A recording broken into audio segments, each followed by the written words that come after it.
was the one who made the design. There's no need na kailangan yung accredited engineers ng City Hall ang gagawa dahil ito nga may para sa monument. So, explain ko naman, pumayag sila na tayo nang gagawa noon. Tayo mag-design. Funding lang ang problema natin. So, sabi ko, doon sa Toronto kasi ginawa namin, nagpatulong kami sa City Council dahil wala kaming pera. So, ewan ko na kung magawa ng paraan din nun.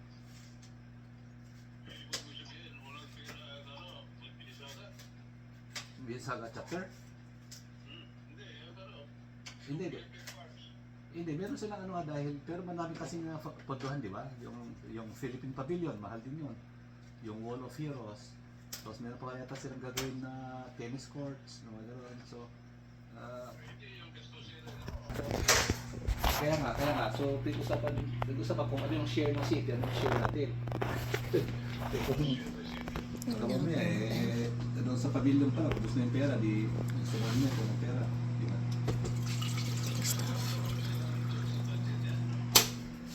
Hindi, yung kaya nga may fundraising di ba? Kasi sabihin, kung baka may share yung City Hall, pero baka kalahati na. Yung kalahati, sa atin pa rin. Patawag. Hindi.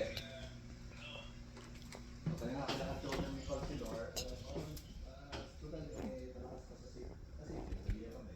May nakahawak daw niya, yung area ng kanyang ward is almost 35% na ang pumulsa na. So, baka naman yung influence mo, convince ko yung city council na kaya mo kung bakit. Sabi naman,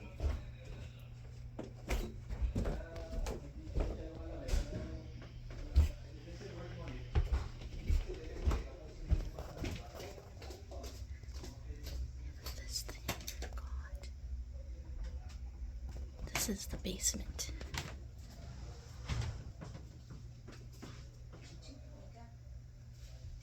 Notice my dad's writing.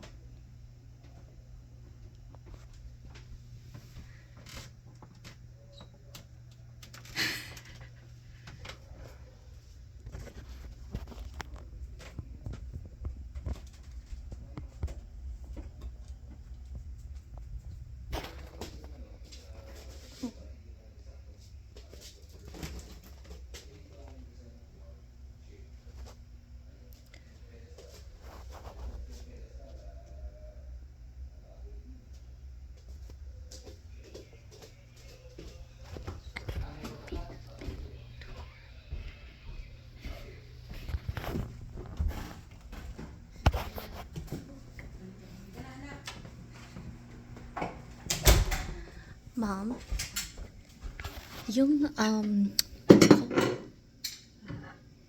vacuum sa baba, di ba luma na yan? Ano? Noon pa yung vacuum.